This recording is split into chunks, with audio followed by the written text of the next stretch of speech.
어제부터 우리는 에스겔서 20장을 계속해서 보고 있습니다. 본문이 길어요. 토요일까지 우리가 보게 될 텐데요. 어제 제가 말씀의 제목을 7년이 지났어도 이렇게 정했죠. 사람의 변화는 7년이 지났어도, 다시 말하면 시간이 지나서 그 변화가 이루어지는 것이 아니라 하나님의 은혜를 깨달아야 할 때, 그 하나님의 은혜가 무엇인지를 경험하게 될 때 사람의 변화는 진정 이루어짐을 우리가 함께 어제 나누었죠. 오늘 본문 에스겔서 20장 10절로 26절에서는요. 광야에서라는 제목으로 말씀을 좀 나누고자 합니다. 오늘 10절로 26절까지를 보면 광야에서라는 단어가 무려 8번이나 반복되고 있습니다. 자, 우리가 이미 알고 있죠. 광야란 어떤 곳입니까? 그 어느 누구도 살지 않는 곳이죠. 광야란 어떤 곳일까요? 무엇인가 쓸모가 있는 것이 아무것도 없는 곳이죠. 광야란 어떤 곳이죠? 메마르고 무엇인가를 내가 필요를 채울 수 있는 그 공간이 아닙니다. 그런데 너무나도 역설적으로 아무것도 없고 그 어느 누구의 힘도 우리가 빌릴 수 없는 곳이 바로 광야이기 때문에 우리가 할 수 있는 게 딱 하나밖에 없죠. 우리의 주인 되시는 하나님만을 온전하게 바라볼 수 있는 곳이 광야이다. 이 역설적인 진리와 이 역설적 사실 앞에 우리는 날마다 서게 되는 것 아니겠습니까? 여러분, 우리의 모든 삶 역시 광야와 같다라는 것을 우리가 모두 다 고백하게 되는 것이죠. 뭐가 있는 듯 하다고요? 뭔가 손에 잡히는 듯 하다고요? 근데 그렇지 않잖아요. 우리가 살아가면서 겪게 되는 많은 일들이 있지만 정말 그 가운데서 우리의 삶의 본질적인 모습은 광야와 같구나. 왜? 그 광야에서 우리가 온전히 붙잡을 수 있는 것은 오직 하나님 한 분밖에, 또한 그 하나님만을 바라보아야 하기 때문이다. 그 사실을 우리는 이미 알고 있기 때문입니다.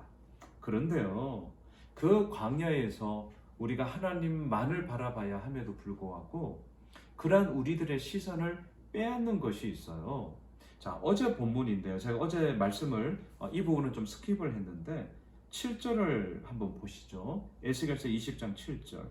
또 그들에게 이르기를 너희는 눈을 끄는 바 가증한 것을 각기 버리고. 자, 너희는 너희들의 눈을 끄는 바, 너희들의 시선을 사로잡고 있는 것, 그게 뭡니까? 가증한 거라는 거예요. 이 말을 한번 뒤집어서 정리해 볼까요? 우리의 삶 가운데 가증한 것은 무엇이냐면 우리들의 눈을 끄는 것들이 가증한 거예요. 물론 그 우리들의 시선을 다 끄는 것들이 다 가증한 거냐, 그런 말은 아니고요. 그 가운데서 정말 하나님이 보시기에 온전한 것인가 라는 이 부분에 대한 확실한 답을 갖지 못한다면 그게 가증한 게 되는 것이죠. 또한 8절에서도 똑같은 말을 해요. 그들이 내게 반역하여 내 말을 즐겨 듣지 아니하고 그들의 눈을 끄는 바 가증한 것을 각기 버리지 아니하며. 버리지를 못하는 거죠. 왜? 아까우니까. 왜 아깝습니까? 여전히 내 눈을 끌고 있으니까. 내가 보기에 여기서 뭔가 좋을 게 나올 것 같으니까. 자, 이게 어제 본문 그리고 오늘 본문의 제목이 뭐라고요? 광야. 광야의 포인트는 어디에 있습니까? 아무것도 없기 때문에, 그 어느 누구의 도움도 받을 수 없기 때문에 오직 하나님만을 바라봐야만 한다. 이 역설적인 진리, 그 하나님을 바라봄, 그 시선 가운데서 여전히 우리들의 시선을 끄는 것이 뭐냐라는 거예요. 광야에서 다시 말하면 하나님이냐 아니면 가정한 것들이냐, 결국 이 싸움 앞에 우리가 서 있게 되는 것이고, 이것이 어디냐? 광야. 이 사실을 오늘 본문이 이야기를 하고 있습니다. 여러분 12절을 한번 보실까요? 또 내가 그들을 거룩하게 하는 여호와인 줄 알게 하려고 내 안식일을 주어 그들과 나 사이에 표정을 삼았노라. 오늘 본문 10절로 17절까지는 조상들의 반역, 이렇게 하나님께서 표정을 세웠음에도 불구하고 반역을 했다라는 이야기가 쭉 나와요. 그런데 안타까운 게 또 나옵니다.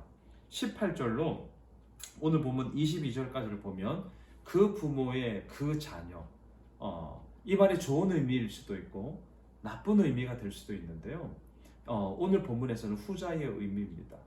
그 부모가 안식일을 지키지 않았고 또한 삶의 온전한 길을 이끌어가게 하는 하나님의 율례와 규례를 지키지 아니함으로 인하여 반역의 길을 걸어갔어요. 그렇다면 반면교사 삼아 그 자녀들만이라도 새로운 전환점을 가지고 하나님 앞에 온전히 살면 얼마나 좋겠습니까? 근데 18절에 보면 그렇게 살지를 못해요. 18절을 보실까요? 내가 광야에서 그들의 자손에게 이르시기를, 자 이제 그 자녀들에게 말씀하세요. 너희 조상들의 율례를 따르지 말며 그 규례를 지키지 말며 그 우상들로 말미암아 스스로 더럽히지 마. 나는 너희의 여호와 하나님이다.